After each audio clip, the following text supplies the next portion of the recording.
आपने इस एक्टर को कहीं ना कहीं किसी न किसी फिल्म पर देखा ही होगा, चाहे वो तेलुगु हो, तमिल हो, कन्नड़ा हो और ना जाने अनगिनत फिल्मों में इन्होंने काम किया है। इन्हें काफी सारे फिल्म फेयर अवार्ड्स और बहुत सारे स्टेट अवार्ड्स भी मिले हैं। इनका लाइफ खुद ही में एक जीता जागता फिल्म है। जी हाँ, मैं बात कर रहा हूँ उस शख्स की who is known as the man with the golden heart, mister Sayaji Shinde. आज हम इनके फिल्म लाइफ के बारे में बात नहीं करेंगे, आज हम बात करेंगे इनके ग्रीन रिवॉल्यूशन के बारे में। तो बिना देरी किए शुरू करते हैं आज का किस्सा। अब ये लोग जो थे ना, ये लोग बहुत ही मामूली किसान परिवार से थे। सतारा जो डिस्ट्रिक्ट है महाराष्ट्र में, वहाँ पर आराम से जिंदगी बीत रहा था इनका। लेकिन यहीं पर आ जाता है छोटा सा ट्विस्ट। 1978 में गवर्नमेंट आती है और कहती कि भैया हट जाओ यहाँ से, यहाँ पर बनने वाला है डैम, तो आप लोग ये जगह को खाली कर दीजिए। भैया ये लोग का जिंदगी तो एकदम हिल गया था ये सुनकर।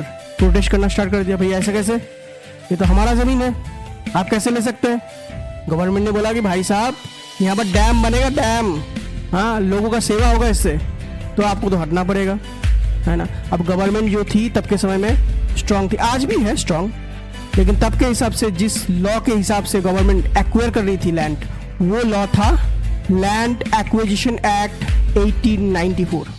यानी ब्रिटिश के समय से जो लॉ चला आ रहा था वही लॉ आज भी जिंदा था।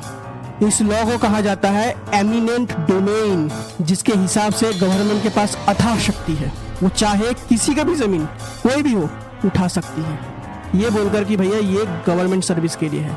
और इसके लिए आपको कोई फिक्स्ड अमाउंट नहीं दिया जाएगा, और ना ही कोई जमीन के लिए जो फिक्स्ड डेट दिया जाता है कि इस डेट में आपको मिलेगा जमीन, वो भी नहीं दिया जाता है। और इसके साथ साथ नहले पे दहला ये है कि इसके लिए आपको कोई फुल्ली नोटिफिकेशन भी नहीं दिया जाता था। लेकिन बाद में चलकर 2013 में यही लॉ को चेंज किया गया। आज हम उस लॉ को कहते हैं LARR एक्ट 2013।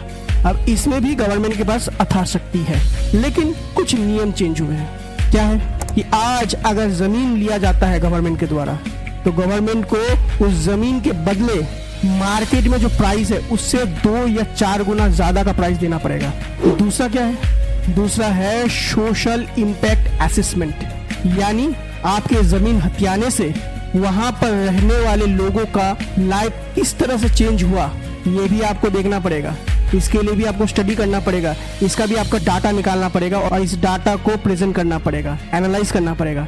और अगर नेगेटिव रिजल्ट आता है तब आपको ये कैंसिल करना पड़ेगा, और अगर पॉजिटिव रिजल्ट आता है तो आप जारी रख सकते हैं। तीसरा क्या है, तीसरा है कॉन्सेंट। कॉन्सेंट का मतलब गवर्नमेंट आपकी बातों को सुनेगी, और सुनने के बाद अगर गवर्नमेंट को लगा कि भाई आपका बात जेन्युइन है, तो गवर्नमेंट आपको कुछ पैसे या फिर एम्प्लॉयमेंट हो गया या हाउसिंग देकर आपको सेटिस्फाई किया जाएगा।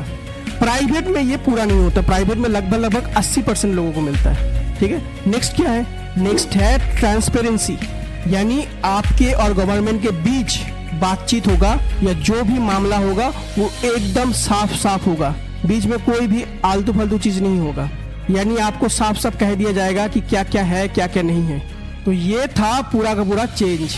ठीक है, लेकिन इसमें और एक चेंज आता है, अभी हाल ही में हुआ बजट 2026 के हिसाब से अब जो लैंड के लिए जो पैसा दिया जाता है उसमें टैक्स नहीं काटा जाएगा। खैर कहानी में फिर से बढ़ते हैं। अब ये जो जमीन लिया गया था, इस जमीन के बदले उन्हें वापस एक दूसरा जमीन मिला, लेकिन वो जमीन जो मिला, दूसरा जमीन, वो मिला 2022 में। यानी 1978 में लिया गया जमीन और 2022 में मिला उसके बदले में दूसरा जमीन। 44 ईयर्स के बाद मिला, 44 ईयर्स के बाद। बताओ, ये तो है हमारा सरकारी काम। खैर फिर आगे क्या होता है, इसी बीच जो है काम नहीं था कुछ, तो ये लोग काम ढूंढने लगे। इसी बीच इनको मिल जाता है काम इरिगेशन डिपार्टमेंट में, ये वॉचमैन का काम करते हैं। और इसी दौरान ये थिएटर्स में या फिर फिल्मों में भी कुछ हाथ आजमाते हैं, और देखते ही देखते, करते ही करते धीरे धीरे इनको चांस मिलने लगता है, और फिर तो पूरा का पूरा एक इतिहास है। देखते ही देखते उन्होंने कई सारे फिल्में कर डाले, चाहे वो मराठी हो, हिंदी हो, तमिल हो, तेलुगु हो, और देखते ही देखते उनके फिल्में, चाहे वो संजू, शूल, शंकर राज इत्यादि इत्यादि हिट होने लगा, और उनका पैसा भी धीरे धीरे बढ़ने लगा। जिसका लाइफ में कमी था वो सारा का सारा कमी दूर होने लगा, चाहे वो गाड़ी हो, बंगला हो, शान शौकत हो, पॉपुलैरिटी हो, सब कुछ मिलने लगा।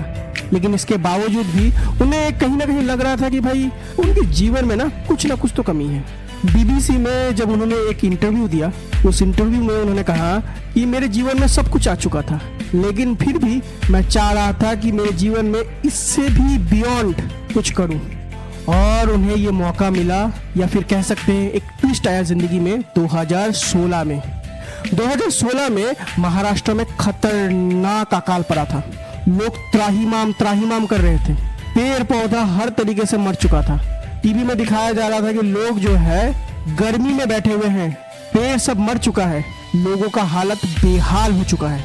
ये सब देखकर ना उनके दिमाग में एक अलग सा इमोशनल चेंजेस आने लगा। और इसी दौरान उनका जो मम्मी था, उनका तबीयत भी धीरे धीरे खराब हो रहा था।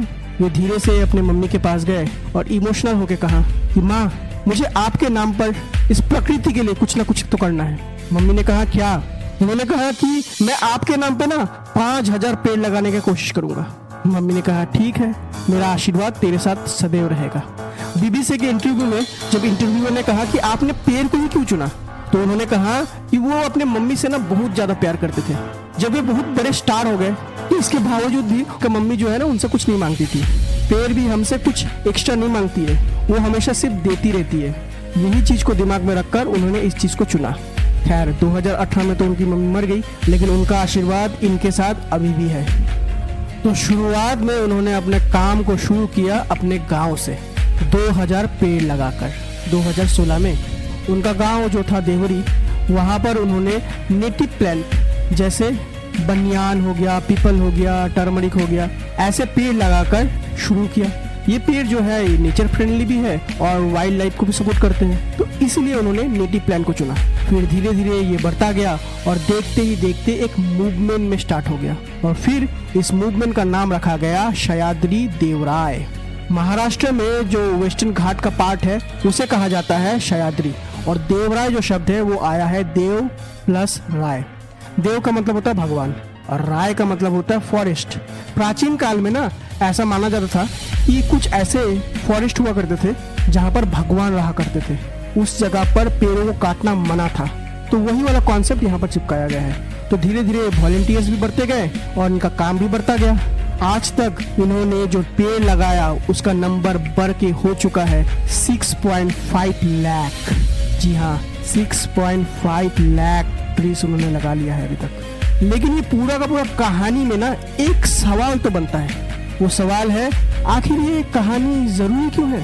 तो अगर आपको लगता है कि भाई ये जो कहानी है ये सयाजी शिंदे जी की है, तो आप गलत है मेरे दोस्त। ये कहानी सयाजी शिंदे जी की नहीं है, ये कहानी है हमारे और आपके बीच वो पलने वाली पेड़ की। ये कहानी है हमें याद दिलाने की कि हम जंगल से निकल तो आए हैं, लेकिन जंगल हमसे कभी नहीं निकला।